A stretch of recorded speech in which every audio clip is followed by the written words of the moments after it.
Go and spread the good news to the ends of the earth.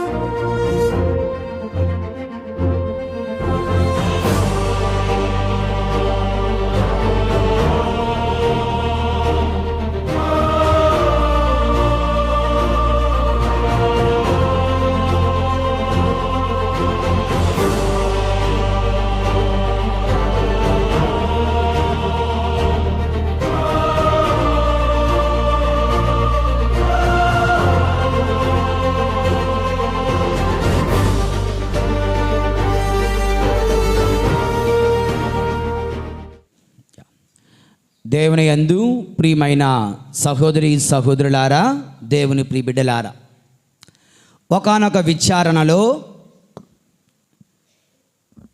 Children's Christmas పండుగ జరుగుతుందంట.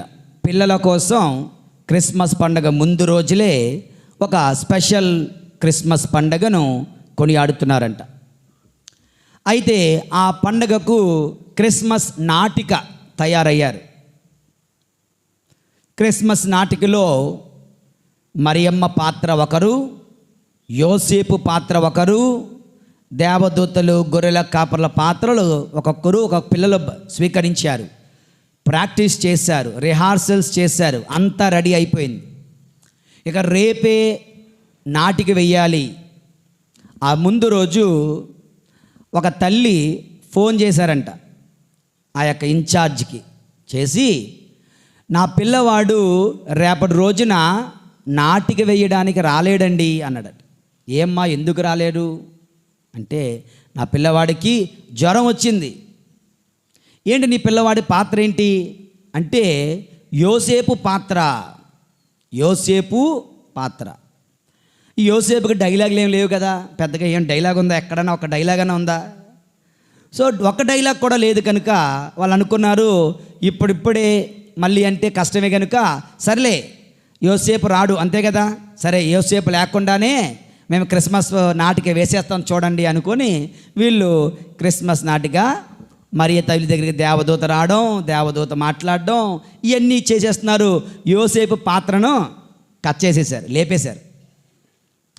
అందరూ కూడా నాటిక చూసేశారు. ఆ చిట్ట చివరిలో అప్పుడు అనుకున్నారట, అయ్యో ఈ క్రిస్మస్ నాటికలో యోసేపు లేరేంటి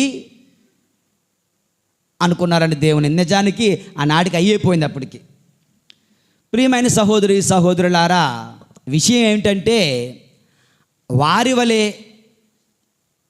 మనం కూడా మన యొక్క విశ్వాస జీవితంలో యోసేపు పాత్రను, యోసేపు గారి ప్రాముఖ్యతను, యోసేపు గారి శక్తివంతమైనటువంటి ఆదర్శమును, ప్రార్థనా సహాయమును మనం నిర్లక్ష్యం చేస్తుంటాం, మనం తృణీకరిస్తుంటాం, లేదంటే అంత అవసరం లేదులే అనుకుంటాం.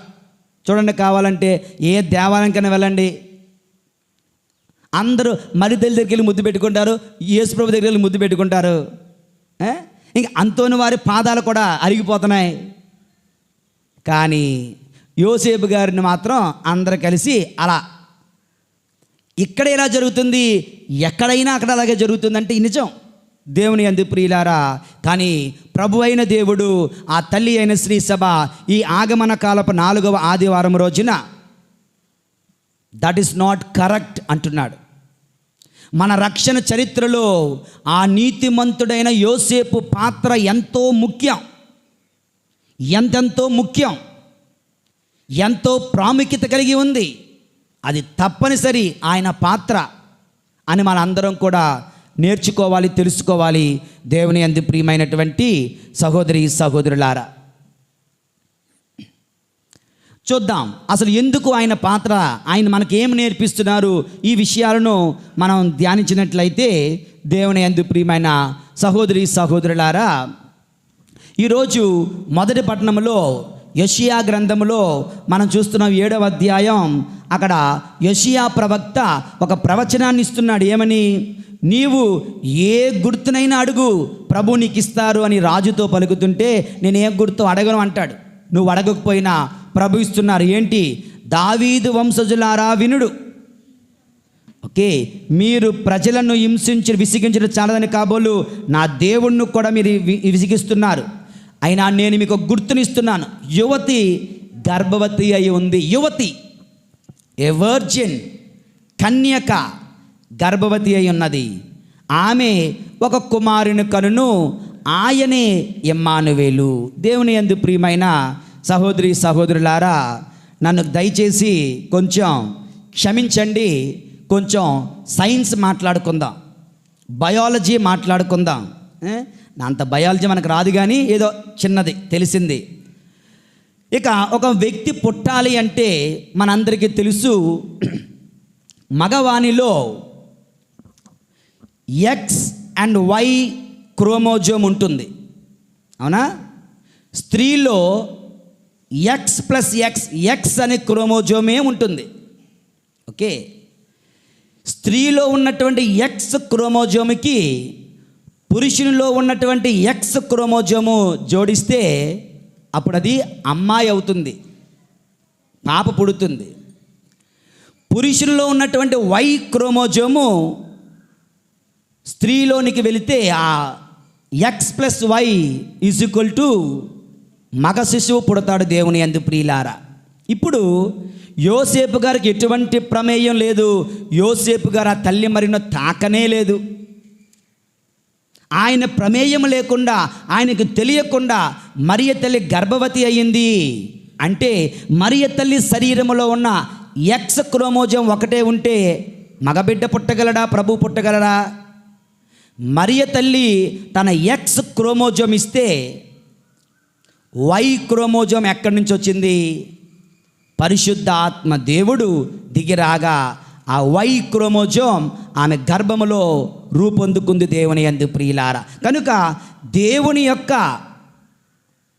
బిడ్డ అవుతున్నాడు, దైవ కుమారుడు అవుతున్నాడు. ఓకే, దేవుడు అంటున్నాడు మరియా బిడ్డను కంటాది. కానీ యోసేపు, నీవు ఆ బిడ్డకు పేరు పెట్టాలి అంటే నువ్వు తండ్రిగా ఉండాలి.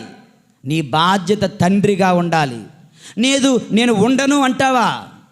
దావీదు వంశంలో పుట్టలేడు, దావీదు కుమారుడిగా పిలవలేడు, ప్రవక్తలు ప్రవచించిన ప్రవచనాలు నెరవేరవు, దేవుని వాగ్దానం నెరవేరదు.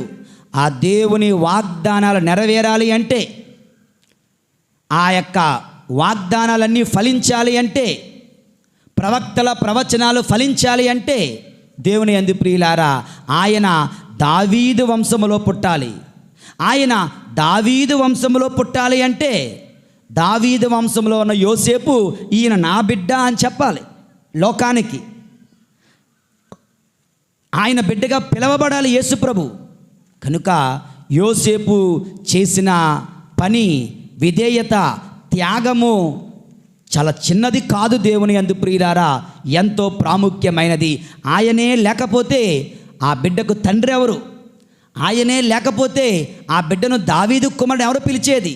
ఆయనే లేకపోతే ఆయన దావీదు వంశం ఎలాగో పిలువబడతాడు. కనుక యోసేపు చేసినటువంటి పని, యోసేపు చేసినటువంటి త్యాగము ఎంతో గొప్పది.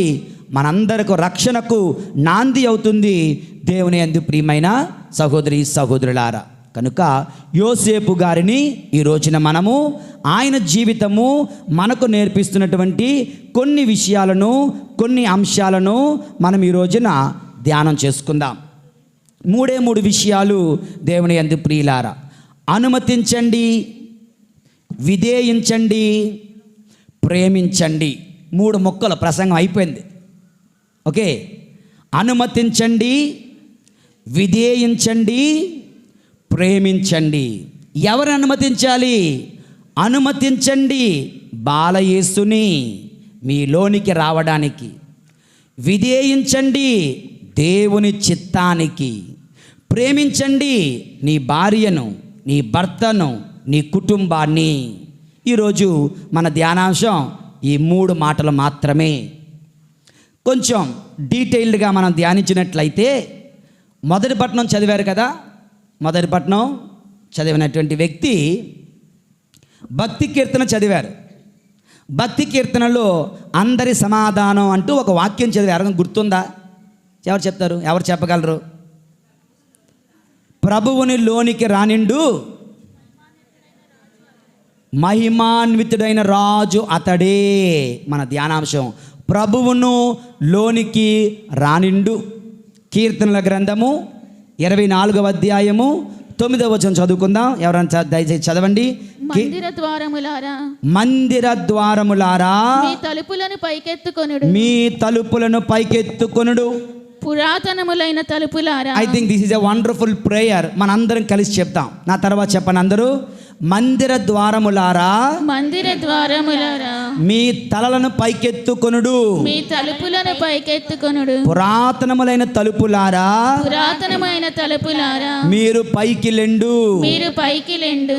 మహిమాన్వితుడైన ప్రభువును, మహిమాన్వితుడైన ప్రభువును లోనికి రానిండు. లోనికి రానిండు. ఓకే, మహిమాన్వితుడైన ప్రభువును లోనికి రానిండు. 9వ వచనం చూడండి. మళ్ళా నా తర్వాత చెప్పండి. మందిర ద్వారములారా, మందిర ద్వారములారా, మీ తలలను పైకెత్తుకొనుడు. మీ తలలను పైకెత్తుకొనుడు. పురాతనములైన తలుపులారా, పురాతనములైన తలుపులారా, మీరు పైకి లెండు. మీరు పైకి లెండు. మహిమాన్వితుడైన ప్రభువును, మహిమాన్వితుడైన ప్రభువు లోనికి రానిండు. లోనికి రానిండు. దేవుని యందు ప్రియులారా, ప్రాబ్లం ఏంటంటే మనం లోనికి రానివ్వడంలే. ప్రాబ్లం ఏంటంటే మనం దేవునిని అనుమతించడం లేదు. మరి ఈ రోజున నీతిమంతుడైన యోసేపు, జోజప్ప గారు, Saint Joseph welcomed Christ in to his dynasty. అతని యొక్క వంశములోనికి, అతని కుటుంబంలోనికి, దావీదు వంశంలో ఉన్నటువంటి యోసేపు యేసు ప్రభుని లోనికి రానిచ్చాడు. The beauty of our God is this. మన దేవుని గొప్పతనం ఏంటో తెలుసా? He never ever forces anybody. ఎవరిని కూడా బలవంతం చేయడు. The problem of the devil is this. The devil always forces. సాతానుడు బలవంతం చేస్తాడు. బలవంతంగా లోపలికి వచ్చేద్దాం అనుకుంటాడు. బలవంతంగా దూరిపోదాం అనుకుంటాడు. కానీ దేవుడు వేచి ఉంటాడు తలుపు దగ్గర. తలుపు తీస్తే వస్తా, తీయవా వెళ్ళిపోతాను. He respects our freedom.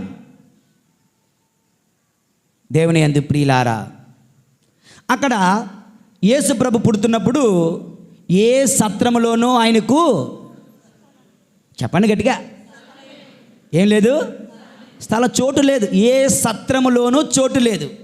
నేనే కానీ యేసు ప్రభునైతే నా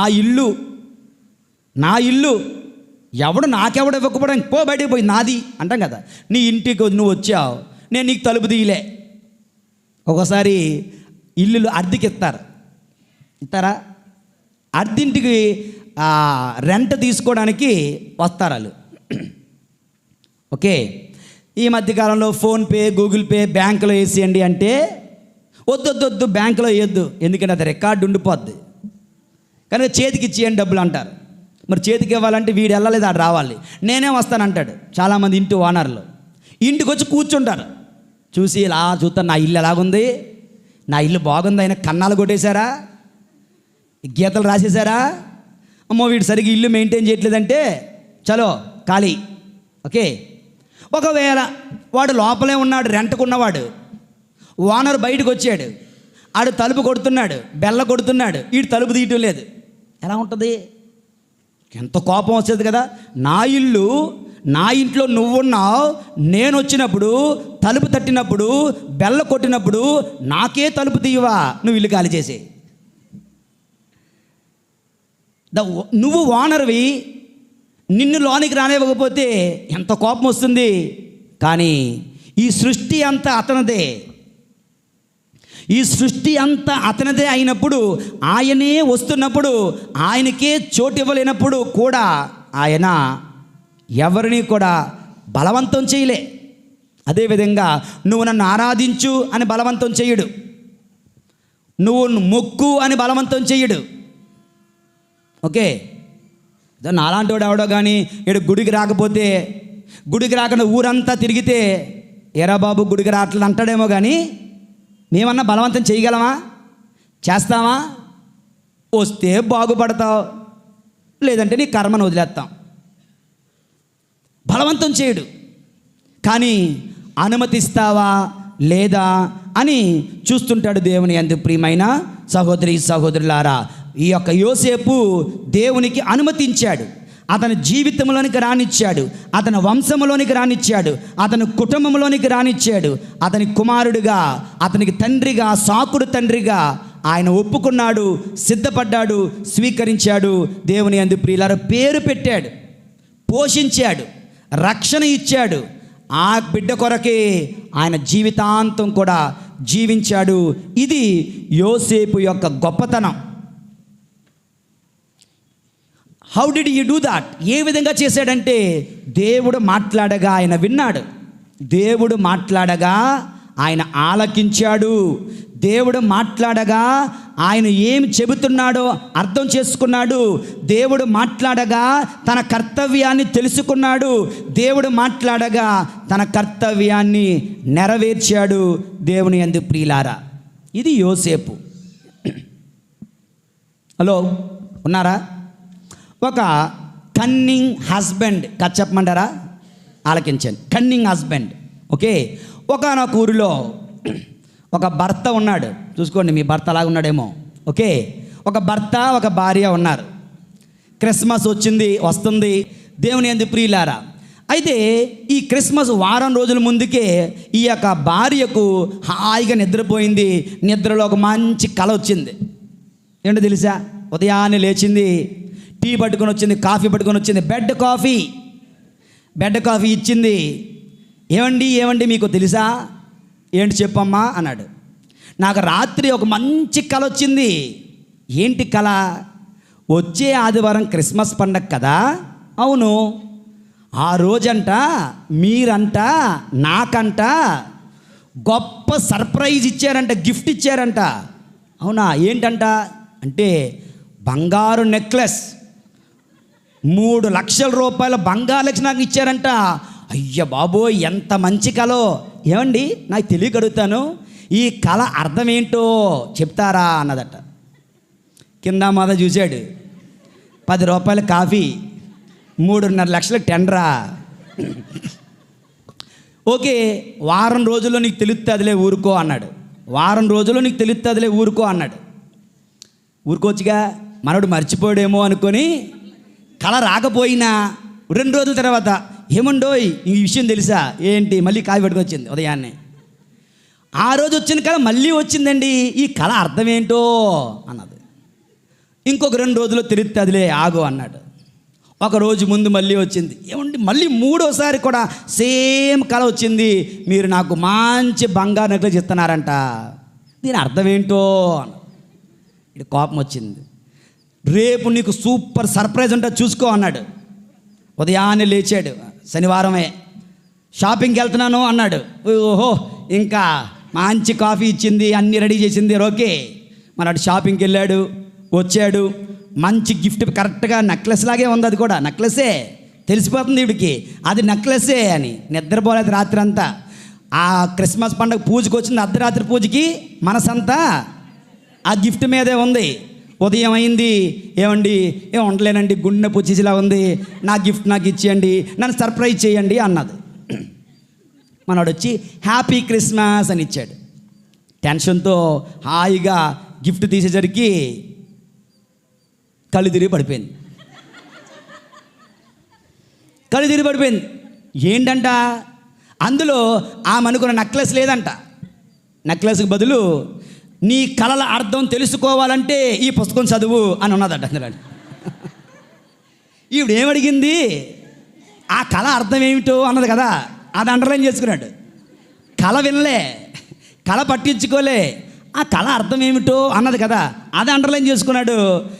మా ఆవిడ కళ ఏంటో తెలియదంట, దాని అర్థం ఎవరు చెప్తాను పుస్తకం వెతికి 10 రూపాయల పుస్తకం 50 రూపాయల పుస్తకం తెచ్చి ఇచ్చాడన్నమాట. ఈ పుస్తకం చదువుకో, నీ కళల అర్థాలన్నీ అందులో ఉంటాయి అని చెప్పి అక్కడి నుంచి వెళ్ళిపోయాడంట. ఆవిడ ఇంకా మూర్చిపోయి ఉంది, మనం వెళ్ళి లేపాలి. దేవుని యందు ప్రియమైన సహోదరి సహోదరులారా, ఆ భర్తకి భార్య చెబుతుంది అర్థం కాలేదంటారా? అర్థం కాలేదా? అర్థం అవుతుంది కదా. నెక్లెస్ కొనిమ్మంటుంది, మంచి గిఫ్ట్ ఇమ్మంటుంది, కానీ మనవాడు ఏం చేస్తున్నాడు? అది అర్థం కాలేనట్లు, తనకి ఇంకో ఏదో అర్థమైనట్లు 3 లక్షల రూపాయల బడ్జెట్ని 50 రూపాయలు సరిపెట్టేశాడు అన్నమాట. దేవుని యందు ప్రియులారా, మనం కూడా దేవుని యందు ప్రియులారా, దేవుడు మనం పిలుస్తున్నాడు, కానీ మనం ఈ కన్నింగ్ హస్బెండ్ లాగా వినబడడం లేనట్లు నటిస్తున్నామేమో. దేవుడు మనతో మాట్లాడుతున్నాడు, కానీ నన్ను కాదులే అని నటిస్తున్నామా? దేవుడు మనల్ని హెచ్చరిస్తున్నాడు, కానీ నన్ను కాదు అది ఆడిని వీడిని అంటూ నటిస్తున్నామా? కొంతమంది ఇంటికి వచ్చి తలుపు తడుతూ ఉంటాడు, లోపలే ఉంటాడు కానీ తలుపు తీయడు. ఎందుకని? వాడు రావడం ఇష్టం లేదు. అలా దేవుడు ప్రతి వారం ప్రతిరోజు వాక్యము ద్వారా, పరిశుద్ధ గ్రంథము ద్వారా, గురువుల ద్వారా నీ తలుపు తడుతుంటే, నీతో మాట్లాడుతుంటే, ఆ తలుపు తెరవమంటుంటే, తన మాట వినమంటుంటే వినబడలేనట్లు, కనబడలేనట్లు, అర్థం కానట్లు జీవిస్తున్నావా ప్రియమైన సహోదరుడా సహోదరి? ఇలానే దేవునికి కూడా మనము తలుపు మూసేస్తున్నామా? దేవునికి కూడా తలుపు తీయకుండా ఉంటున్నామా? దేవుని మాటను వినిపించుకోకుండా ఉంటున్నామా? దేవుని చిత్తము అర్థము కాలేదని నటిస్తున్నామా? నీకు తెలుసు నువ్వు ఏం చెయ్యకూడదో, కానీ అది మాత్రం చేయకుండా ఉండట్లేదే. నీకు తెలుసు ఏ విధంగా జీవించాలో నాకు ఏం చేయాలో తెలియదండి అంటున్నావా? ఆ భర్తలాగా భార్య ఏమి కోరుకుంటుందో నాకు అర్థమైంది, కానీ నాకు ఇలాగనుకున్నాను, నువ్వు కళ అర్థం అడిగావు కదా అందుకే పుస్తకం ఇచ్చాను అన్నాడు. ఆ విధంగా మనం కూడా జీవిస్తున్నామా? But Saint Joseph was not like that. యోసేపు గారు అలా లేరు. యోసేపు దేవుడు రాత్రి కలలో వచ్చి మాట్లాడగా, నీ భార్యను స్వీకరింపుము, నీ భార్యను స్వీకరించుటకు వెనుకాడవద్దు, నీ భార్య దేవుని అనుగ్రహం వలన బిడ్డను కంటుంది, నీవు ఆయనకు యేసు అని పేరు పెట్టుము చెప్పినప్పుడు he understood exactly what the God wanted of him. Exactly he did it. దేవుడు చెప్పినది అర్థం చేసుకున్నాడు. మనందరి జీవితాలలో దేవుడు మనందరితో మాట్లాడుతున్నాడు. దేవుని యందు ప్రియులారా, గుడికి వెళ్తే దేవుడు మాట్లాడతాడు, గుడికి వెళ్ళడం మానేద్దాం అనుకుంటే దేవుడు నీ హృదయంలో నుండే మాట్లాడుతుంటాడు. నీ హృదయం మాటలు నువ్వు నొక్కేస్తుంటే, తొక్కేస్తుంటే, అనగదొక్కేస్తుంటే దేవుడు నీ పక్కనున్న వాళ్ళతో మాట్లాడుతుంటాడు. ఓ పక్కలతో మాట్లాడితే దేవుడు మాట్లాడుతున్నాడు, వద్దు వద్దు నేను సెల్ ఫోన్తో ఆడుకుంటానంటే సెల్ ఫోన్తో కూడా మాట్లాడతాడు ఏదో ఒక మెసేజ్ రూపంలో. దేవుడు మాత్రం నిరంతరం నిన్ను పిలుస్తూనే ఉంటున్నాడు, మారమని, పవిత్రంగా జీవించమని. మరి ఆయన యొక్క పిలుపును నువ్వు పక్కన పెట్టవద్దు దేవుని యందు ప్రియులా. ఇది ఈనాటి ఆదివారం రోజున ప్రభు మనకిస్తున్న ఈ మొట్టమొదటి సందేశం. అర్థమైందా? యేషువా వందనం, యేషువా స్తోత్రం, తండ్రి వందనం, తండ్రి స్తోత్రం, హల్లెలూయా, హల్లెలూయా, హల్లెలూయా, హల్లెలూయా. ఇక రెండవది ఏం చెప్పాను? విధేయించుట. ఎవరికి విధేయించుట? అనుమతించండి బాలయేసుని, విధేయించండి తండ్రి చిత్తమును దేవుని యందు ప్రియులారా. ఈనాటి సువిశేష పట్టణంలో మనం చూస్తున్నాం, దేవదూత యోసేపు దగ్గరికి వస్తుంది, కలలో వస్తుంది. ఎన్నిసార్లు వచ్చిందంట దేవదూత? ఎన్నిసార్లు వచ్చాడు యోసేపు దగ్గరికి? 4 సార్లు వచ్చాడు దేవుని యందు ప్రియులారా. 4 times. మొట్టమొదటిసారి ఈనాటి వాక్యం చదివినట్లుగా మత్తయి శుభవార్త 1:18-19 వచనాల్లో మనం చూస్తున్నాం. Take Mary as your wife. యోసేపు నీ భార్యను స్వీకరించడానికి వెనుకాడవద్దయ్యా అంటే హీ ఒబెయిడ్, అతను విధేయించాడు. మత్తయి శుభవార్త 2:13 వచనంలో యోసేపు బిడ్డను చంపడానికి ఎవరు చూస్తున్నారు? ఎవరు? గట్టిగా అందరూ. ఏ రోజు చూస్తున్నాడు ఈ బిడ్డను చంపడానికి? లేచి బిడ్డను తల్లిని ఐగుప్తుకు పారిపో. ఏటండి ఇంత అర్ధరాత్రి, ఏటండి ఈ చీకట్లో అన్నాడా? ఏటండి ఈ చలిలో అన్నాడా? దేవుడు చెప్పాడు. ఇదేదో పాడు కలలే, ఇదేదో పీడ కలలే అనుకున్నాడా? నో, దేవుడు నన్ను ఆదేశిస్తున్నాడు, నేను ఆయన మాటకి విధేయించాలి. లేచాడు. దేవుని యందు ప్రియులారా, రాత్రికి రాత్రే ఆ చీకటి అనక చలి అనక తల్లిని బిడ్డను తీసుకుని వెళ్తూ ఉన్నాడు. దేవుని యందు ప్రియులారా, రెండవసారి. ఇక మూడవసారి 2వ అధ్యాయం 19వ వచనములో హేరోదు చనిపోయినప్పుడు ఎవరైతే బిడ్డను చంపడానికి చూస్తున్నాడో ఆ హేరోదు చనిపోయినప్పుడు వచ్చి అంటున్నాడు, దేవదూత వచ్చి అంటున్నాడు, యోసేపు హేరోదు చనిపోయాడయ్యా, ఇక ఐగుప్తులో ఉండాల్సిన పని లేదు, వచ్చి నీ సొంత దేశమైన యోదయాకు వచ్చాయి. ఇప్పుడు యోదయాకు వచ్చిన తర్వాత ఎక్కడికి వెళ్ళాలి, ఏ ఊరిలో ఉండాలి, ఏ పట్టణంలో ఉండాలో తెలియలేనప్పుడు 4వసారి 2వ అధ్యాయం 22వ వచనములో దేవుడు అంటున్నాడు, నజరేతునకు వెళ్ళుము, ఎందుకంటే అతను నజరేయుడు అని పిలువబడును అనగానే మరలా నజరేతును. ఎన్నిసార్లు దేవదూత వచ్చినా, ఏ విధంగా దేవదూత వచ్చి చెప్పినా, ఏమి దేవదూత చెప్పినా మారు మాట్లాడకుండా, పల్లెత్తు మాట మాట్లాడకుండా మౌనముగా దేవుడు ఆదేశించిన ప్రతి పనిని నెరవేర్చినటువంటి మహా ఋషి ఆ జోజప్ప గారు, పునీత యోసేపు గారు. దేవుని యందు ప్రియులారా, obedience is the key, nothing else. Obedience is the key to reach God. Obedience in the life of Joseph, obedience in the life of Mary, obedience in the life of Jesus. ఆ తిరు కుటుంబం అంటారే, ఆ తిరు కుటుంబం యొక్క గొప్పతనం ఏంటో తెలుసా? విధేయత, విధేయత, విధేయత మాత్రమే. వాళ్ళ తెలివితేటలు వాళ్ళు ఉపయోగించలే, వాళ్ళ సొంత ఆలోచన వాళ్ళు పట్టించుకోలే. దేవుడు నన్ను ఏమి కోరుతున్నాడు అది మాత్రమే వాళ్ళు చేశారు. ఒబీడియన్స్. దేవుని యందు ప్రియులారా, ఆ ప్రాబ్లం అంతా ఎక్కడ మొదలైంది? అవిధేయత కదా. ఎవరు? ఆదాము ఏవమ్మలు. సమస్య అంతా అవిధేయతతో మొదలైంది. ఆ సమస్యను తీర్చాలంటే అది విధేయత మాత్రమే. ఈ యొక్క యేసు ప్రభు నూతన ఆదాము, ఈ మరియ తల్లి నూతన ఏవమ్మ, వాళ్ళకు సంరక్షకుడు యోసేపు.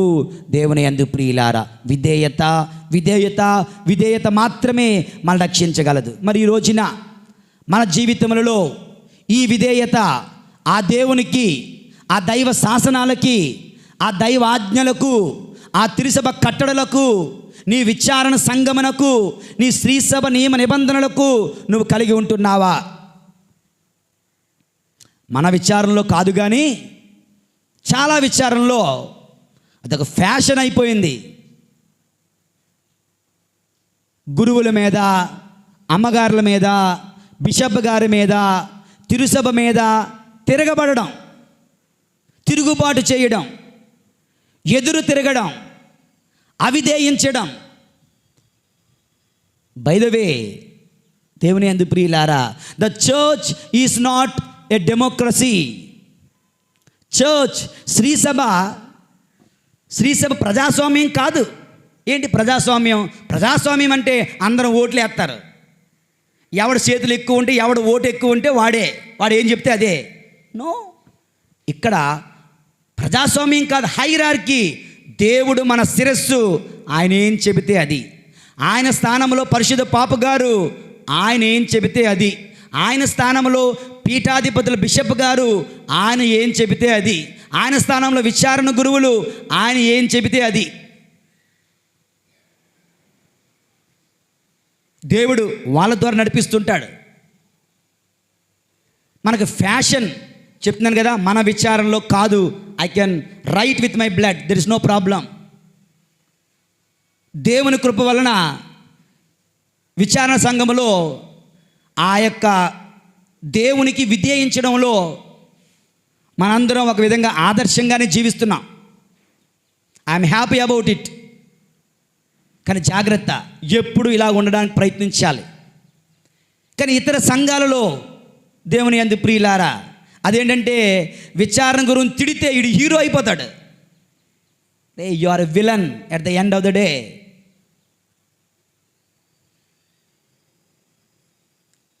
యోసేపు తిరగబాటు చేయలేడా?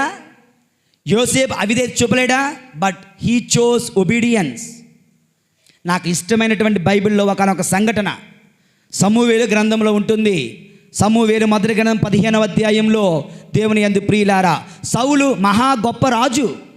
దేవుడు అంటాడు, అతను ఒక పని చెప్తాడు. అది శపించబడిన మంత్రించబడిన గ్రామం. మంత్రాలతో తంత్రాలతో మాయలతో ఉన్నారు వాళ్ళు. అదంతా శాపగ్రస్తమైన మనుషులు, శాపగ్రస్తమైన జంతువులు, శాపగ్రస్తమైన వస్తువులు. ఏది ముట్టుకోవద్దు, పాపం మీకు అంటుకుంటుంది, మీరు తగలబెట్టేయండి, కాల్చేయండి అన్నాడు. మరొకడు ఏం చేశాడు? అక్కడ ఆవులు బలంగా ఉన్నాయి, గేదెలు బలంగా ఉన్నాయి, ఒంటెలు బలంగా ఉన్నాయి, డబ్బు బాగా ఉంది అని చెప్పి దేవుడు చెప్పింది కాకుండా మనవాడు సొంత ఆలోచనలు ఉపయోగిస్తున్నాడు. ఇవి ఉపయోగపడతాయి కదా. సమూయేలు అడుగుతున్నాడు, సమూయేలు ప్రవక్త అడుగుతున్నాడు, ఓరి సౌలా ఏం చేశావు? ఏం చెయ్యమన్నాడు దేవుడు? నువ్వేం చేసావయ్యా? విధేయించావా అంటే, మీరు ముసలోళ్ళు అయిపోయినట్టున్నారు, మీకు సరిగ్గా ఆలోచన పనిచేయడం లేదు. నేను ఎందుకు చేశానో తెలుసా? ఎక్స్ప్లెనేషన్ ఇస్తున్నాడు. మీ దేవునికి బలులర్పించడానికి మరి ఎద్దులు ఆవులు కావాలి కదా, అందుకోసం ఉంచాను. ఎవడడిగాడు నిన్ను? దేవుడు అంటాడు, నేను కోరినది విధేయత కదా, బలులు కాదు కదా. నువ్వు బలి అర్పించావా లేదా? I don't want. నువ్వు విధేయత చూపించావా లేదా? That is what I want. నేను దొంగతనం చేసి దాన ధర్మాలు చేస్తానన్నావు అనుకో, కుదరదు. నీ సొంత ఆలోచనలు పెట్టొద్దు. నాకు భర్త లేడు కదా, నాకు భార్య లేడు కదా, నేను ఎలాగన్నా జీవిస్తాను, కుదరదు. విధేయత. నా భార్యకి ఆరోగ్యం లేదు కదా, ఇంకో భార్యతో ఉంటాను, కుదరదు. విధేయత. నాకు డబ్బులు దొరకడం లేదు కదా, నేను దొంగతనం చేస్తాను, అన్యాయం చేస్తాను, మోసం చేస్తాను, చీటింగ్ చేస్తాను, అప్పు తీసుకొని తిరిగి ఇవ్వకుండా ఉంటాను, కుదరదు. విధేయత. నీ ఎక్స్ప్లెనేషన్స్ దేవుడు అడగడం లేదు. దేవుని చట్టం ఏం చెప్తుందో, దేవుని ఆజ్ఞలు ఏం చెప్తున్నాయో అది మాత్రం మనం చేస్తున్నామా లేదా అన్నది మాత్రం ప్రభు మనల్ని చూస్తారు. దేవుని యందు ప్రియులారా, అటువంటి జీవితం మనం విధేయత దేవుని ఆజ్ఞలకు, విధేయత దేవుని చట్టమునకు. మరియ తల్లి విధేయత ఏమంటున్నారు? అమ్మా, ఇదిగో నేను నీ దాసురాలను, నీ మాట చెప్పున నాకు జరుగును గాక. No more words. యేసు ప్రభు సిలువలో వేలాడుతూ చెప్పిన మాట ఏంటి? తండ్రి. ఎవరు చెప్తారు? తండ్రి.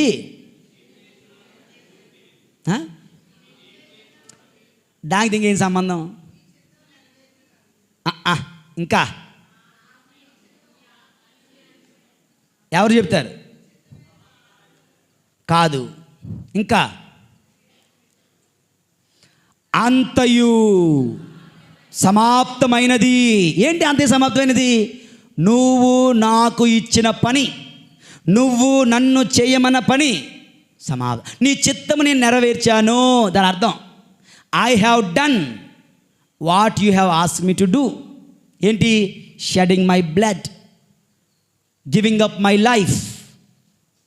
నా రక్తాన్ని చిందిస్తున్నాను, నా ప్రాణాన్ని అర్పిస్తున్నాను విధేయతతో. యేసు ప్రభు తన సొంత తెలివిని ఉపయోగించడంకో నన్ను రక్షకుడుగా ఉండమంటున్నాడు దేవుడు తండ్రి, నన్ను చచ్చిపోమంటున్నాడు.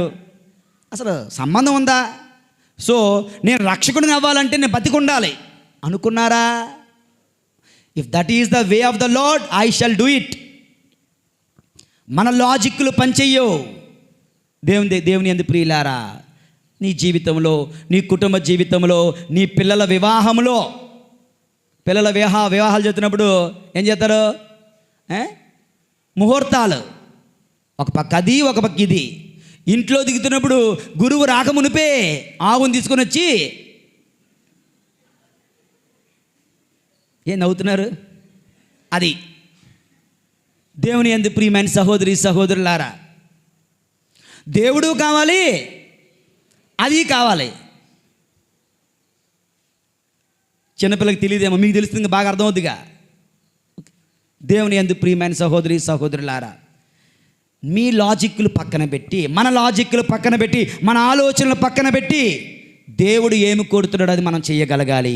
అది నిజమైన విధేయత. దేవుని యందు ప్రియమైన సహోదరి సహోదరులారా, యేషువా వందనం, యేషువా స్తోత్రం, హల్లెలూయా, హల్లెలూయా, హల్లెలూయా, హల్లెలూయా, హల్లెలూయా. దేవుని యందు ప్రియులారా, ఇక మూడవ అంశం, మూడవ ధ్యానాంశం ఏంటి? ప్రేమించు. ఎవరినంట? ఎవరిని పడితే వాళ్ళని. మంచిదే, దైవ ప్రేమ, సోదర ప్రేమ. కానీ ఇక్కడ నీ భార్యను, నీ భర్తను, నీ కుటుంబాన్ని ముఖ్యంగా ఫస్ట్ ప్రయారిటీ. దేవుని యందు ప్రియులారా, యోసేపు గారి గొప్పతనం ఏంటో తెలుసా?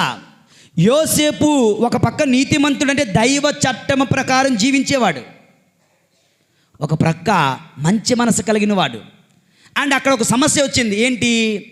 అతని ప్రమేయం లేకుండా, అతనికి తెలియకుండా మరియ తల్లి గర్భవతి అయ్యింది. ఇప్పుడు ఆ పోతే పోనీలే అని ఆవిడతో ఉన్నాడనుకో, ఒక పాపితో జీవించాల్సిన బ్రతుకు దేవుని చట్టం ఒప్పుకోదు. అలాగని దేవుని చట్ట ప్రకారం ఆమెను అందరి మధ్యన పెట్టి, రూల్ ఏంటంటే ఆమెను వాళ్ళ నాన్నగారింటికి తీసుకుని వెళ్ళాలి, అందరిని పిలవాలి, తీర్పు తీర్చాలి, ఇతను మొట్టమొదటి రైస్ని కొట్టాలి, ఆ తల్లి పైన పుట్టిన బిడ్డ పైన ఇద్దరిని చంపేయాలి. వ్యభిచారం చేసేందుకు అక్రమ సంబంధం అని. ఈ has got that right. First మొట్టమొదటి రైస్ రాసినటువంటి హక్కు అతనిది. అతను మొదటి రాయి ఇసిరితే మిగతా వాళ్ళందరూ రాళ్ళు ఇసిరి చంపేస్తారు. ఇప్పుడు చట్ట ప్రకారము ఆమెను రాళ్ళతో కొట్టి చంపేయాలా? చంపలేడు. పోనీ ఆవిడతో ఉందామా? అమ్మో అది పాపం, నేను ఉండను. ఏమనుకున్నాడు? ఆమెను ఏమీ అనొద్దు, ఎవరిని ఏమీ అనొద్దు, నేను మౌనంగా ఎవరికి తెలియకుండా ఇక్కడి నుంచి వెళ్ళిపోతా. అప్పుడు అందరూ ఏమనుకుంటారు? నాదే తప్పు అనుకుంటారు. నిందలు తన మీద వేసుకుంటున్నాడు. మరియని మాత్రం ఏమాత్రం అనడం లేదు. చట్టాన్ని గౌరవిస్తూ ఆమెపై ప్రేమను కరుణను చూపిస్తున్నాడు. చూడండి వాక్యం, హోషేయ గ్రంథము 6వ అధ్యాయము 6వ వచనంలో దేవుని వాక్యం ఏం చెప్తుందో చూద్దాం. హోషేయ గ్రంథము 6వ అధ్యాయము 6వ వచనం. నేను మీ నుండి కోరునది కారుణ్యమును గాని బలులు కాదు కదా. కారుణ్యం, mercy I seek, not the sacrifice. ఈ యోసేపు ఎంత కరుణ చూపిస్తున్నాడు, ఎంత కారుణ్యం చూపిస్తున్నాడు. దేవుని యందు ప్రియమైన సహోదరి సహోదరులారా, ఈ రోజున ఇది ఈ ప్రతి భర్తకు యోసేపు ఆదర్శం. Every husband should learn from Joseph. మనందరం ఏంటంటే భార్యను తిడితే, భార్యను కొడితే, భార్యను అవమానిస్తే, భార్యను తోలనాడితే ఈడు మగాడు కాదు. ఇంకో గాడు మాతోనే స్టార్ట్ అవుతుంది. ఇంకో గాడు, ఒక అక్షరం మీరు చూసుకొని క్విజ్. దేవుని యందు ప్రియులారా, ఈ లోకం ఎలాగుంది? భార్యని హింసించడం లేదా? కట్నాల కోసం, డబ్బు కోసం శాడిజం చూపించడం లేదా స్త్రీల పట్ల? కానీ యోసేపు గారు చూడండి, దేవుని యందు ప్రియులారా, అవసరమైతే ఆయనకు ప్రతి హక్కు ఉంది ఆమెపై రాయి విసరడానికి. ఆమెను చట్టానికి అప్పచెప్పడానికి. కానీ ఒక్క మాట మాట్లాడటం లేదు. ఆయనపై కరుణ చూపిస్తున్నాడు. ప్రతి భర్త భార్యలను ఇలా ప్రేమించాలంట, ఈ విధంగా ప్రేమించాలంట. దేవుని వాక్యం చెబుతుంది, ఎవడైనా తన భార్యను అవమానిస్తే, తిడితే, కొడితే, బాధిస్తే వాడు ఎలాంటి వాడంటే వాడు ముఖం మీద వాడు ఉమ్మేసుకున్నట్లే. వాడు ముఖం మీద వాడు ఉమ్మేసుకునేవాడు ఎవడన్నా చూసామా? ఎవడు ఉండడు. ఎందుకంటే ప్రతి ఒక్కడికి వాడు ముఖం అంటే చాలా ఇష్టం. అది అంత ఎలాగున్నా మనకు అనవసరం. ఉన్నా కదా, నువ్వు ఎలాగున్నా అద్దం ముందుకి ఇలా గిల్లీసుకుంటుంటారు కొంతమంది. ఎటువంటి అర్థం తెలుసా? ఈ సెల్ ఫోన్ అద్దం. సెల్ ఫోన్లో అద్దం ఉంటుందా? అదేదో బ్లాక్ది ఉంటుంది. బ్లాక్ దాన్ని పెట్టి గిల్లీసుకుంటుంటారు ఇలాగా. ఈ ముఖం ఎలాగున్నా నీకు ఇష్టమే కదా, ఆ ముఖం మీద ఉమ్మేసుకోవు కదా. నిజానికి నీ ముఖం, నిజానికి భర్త యొక్క శిరస్సు భార్య, భర్త యొక్క గౌరవం భార్య, భర్త యొక్క అందము భార్య. మరి ఆ భార్యను తిడితే, ఆ భార్యను కొడితే, ఆ భార్యను నవ్వుల పాలు చేస్తే, ఆ భార్యను అవమానిస్తే వాడికన్నా మూర్ఖుడు మరొకడు ఉండడంట. దేవుని యందు ప్రియులారా, ఈ రోజున యోసేపు మనకు నేర్పిస్తున్నాడు. తన భార్యను ఎంత కారుణ్యం చూపించాడు, తన భార్యపై ఎంత ప్రేమను చూపుతున్నాడు. అతను తెలియదు అది దైవ ప్రమేయమని. అయినప్పటికీ కూడా ఆమె నిజంగా పాపము చేసినప్పటికి కూడా, పాపము చేసింది అనుకున్నాడు కూడా, కానీ ఆమెపై ప్రేమను చూపిస్తున్నాడు. నేనేమి అన్నాం, ఎవరిని ఏమి అననివ్వను. ఆ తప్పు, ఆ నింద, ఆ పాపం నా నెత్తిమే పెట్టుకుంటా. నేను సైలెంట్గా ఇక్కడి నుంచి వెళ్ళిపోతా. అంత మంచి మనిషి, నీతిమంతుడైన యోసేపు. దేవుని యందు ప్రియులారా, ప్రతి భర్త భార్యలను ఈ విధంగా ప్రేమించాలి, ఈ విధంగా గౌరవించాలి. దేవుని యందు ప్రియులారా, ఎక్కడో ఈ మధ్యకాలంలో చదివాను, ఎక్కడో పుస్తకంలోనే ఏంటంటే, ఫారెన్లో, అంటే నేను చెప్తాను మీకు నచ్చదు, మీకు ఇష్టం ఉండదు, కానీ there is a truth in it, psychological point in this. జాగ్రత్తగా ఆలకించండి. ఫారెన్లో ప్రతి భర్త భార్యను పిల్లలు చూస్తుండగా కౌగిలించుకుంటాడంట, ముద్దు పెట్టుకుంటాడంట. మన ఆంధ్ర, మన ఇండియా, మన భారతదేశ సాంప్రదాయంలో పిల్లలు చూస్తుండగా భార్యను ముట్టుకుంటా, హే ఆవిడ సిగ్గుపడిపోతుంది, ఈడు సిగ్గుపడిపోతాడు. అవునా కదా? అందరికన్నా సిగ్గుపడిపోతారు. ఓకే, కానీ వాళ్ళు ఏం చెప్తున్నారంటే, పిల్లలు చూస్తుండగా భర్త భార్యను కౌగిలించుకోవాలి, భర్త భార్యను ముద్దు పెట్టుకోవాలి డ్యూటీకి వెళ్ళేటప్పుడు. మీరు కాదు, వాళ్ళు. మీరు ఏది చేసుకుని నాకు అనవసరం. ఓకే, ఎందుకండి అంటే సైకలాజికల్ పాయింట్ ఏంటంటే, parents, children must know how to treat their wifes. రేపు ఉదయం పిల్లలు పెద్ద అయ్యాక ఆ పిల్లలకు తెలియాలి భార్యని ఎలా ప్రేమించాలో. మనం ఏం చేస్తామంటే, పిల్లలు చూస్తుండగా అమ్మని తిడతాం, పిల్లలు చూస్తుండగా భార్యను తిడతారు, పిల్లలు చూస్తుండగా భార్యను కొడతారు. మరి వీడు పెద్ద అయిన తర్వాత భార్యని ప్రేమిస్తాడా? ఈడు కొడతాడు, ఈడు తిడతాడు. వాడు అలా తయారవడానికి కారణం ఎవరు? ఈ తండ్రి కాదా? వాళ్ళ సైకాలజీ ప్రకారం పిల్లలు చూస్తుండగా తండ్రి తల్లిని కౌగిలించుకోవడం, ప్రేమించడం, గౌరవంతో ప్రేమతో చూడగా ఈ పిల్లలు అనుకుంటారు, మా అమ్మ నాన్న ఒక్కటి, మా అమ్మ నాన్న ఒక కుటుంబం, వాళ్ళ వలే మేము ఉండాలి, వాళ్ళను మేము ప్రేమించాలి, వాళ్ళను మేము గౌరవించాలి, రేపొదయం మేము మా కుటుంబాలను ప్రేమించాలి, గౌరవించాలి అని. వాళ్ళు చిన్నప్పుడు బాగానే పెంచుతారు, కానీ పెద్దయ్యే వదిలేస్తారు.